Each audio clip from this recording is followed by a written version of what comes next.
Xabi Alonso has never once in his coaching career been loyal to a formation, and that fact alone should terrify every Chelsea player who thinks they know their role this season. Let's rewind. In May 2026, Chelsea confirmed Alonso as their fifth permanent manager under BlueCo ownership, a 4-year contract beginning July 1st, following a run of short-lived tenures under Graham Potter, Mauricio Pochettino, Enzo Maresca, and Liam Sr. On paper, stability, a marquee name, a clean slate, a club that has cycled through 4 different tactical philosophies in as many years, finally committing to something resembling patience. But here's what the appointment headlines missed. Alonso isn't walking into Stamford Bridge with a system. He's walking in with a decision framework, and that distinction is the entire story worth watching. To understand why that distinction matters, you have to go back further than Leverkusen. Alonso's own playing career reads like a tactical education assembled by committee. He came through Real Sociedad's academy playing structured, patient, possession football. He won a Champions League at Liverpool under Rafael Benitez's rigid defensive organization. He then spent 5 years at Real Madrid inside Jose Mourinho's counter-transition machine, before finishing his playing days under Pep Guardiola at Bayern Munich, the most positionally obsessive coach of his generation. 4 philosophies absorbed sequentially by the same central midfielder. That is not a man who learned one system. That is a man who learned how systems get built. So when Alonso took his first senior job at Bayer Leverkusen in October 2022, walking into a club sitting second bottom of the Bundesliga, what he installed wasn't borrowed wholesale from any one mentor. It was synthesis. A back 3. Wingbacks providing width and build-up, then inverting or advancing to create a transition from a positional 3-4-3 into a 3-2-5 attacking shape once possession was established in the final third.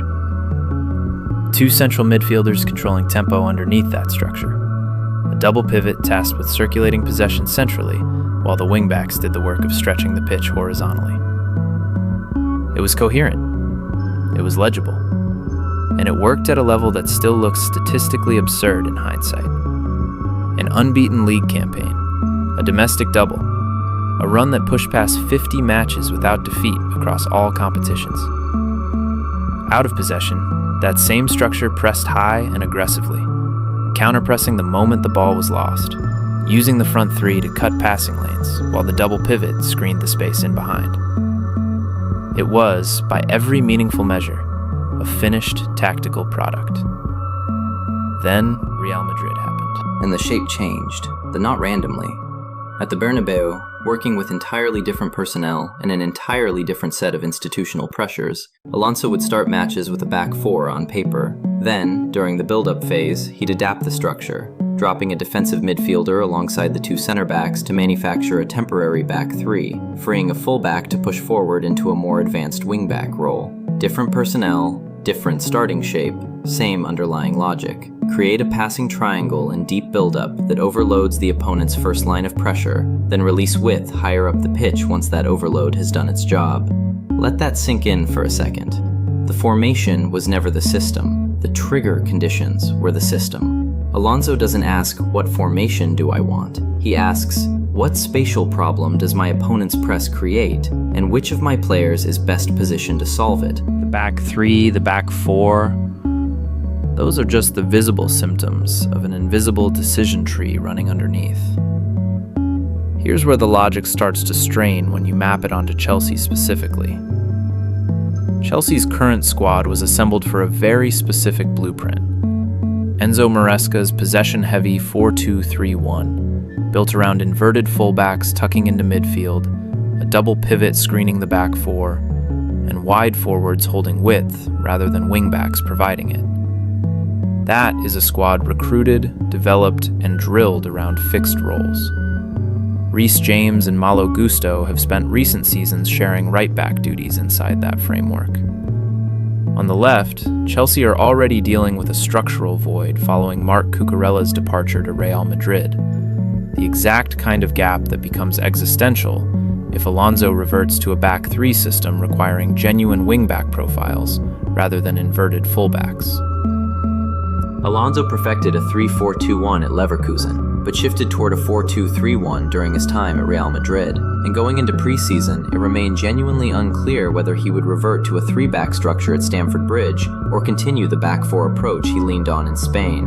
That ambiguity isn't a footnote, it's the central tension of his entire Chelsea project.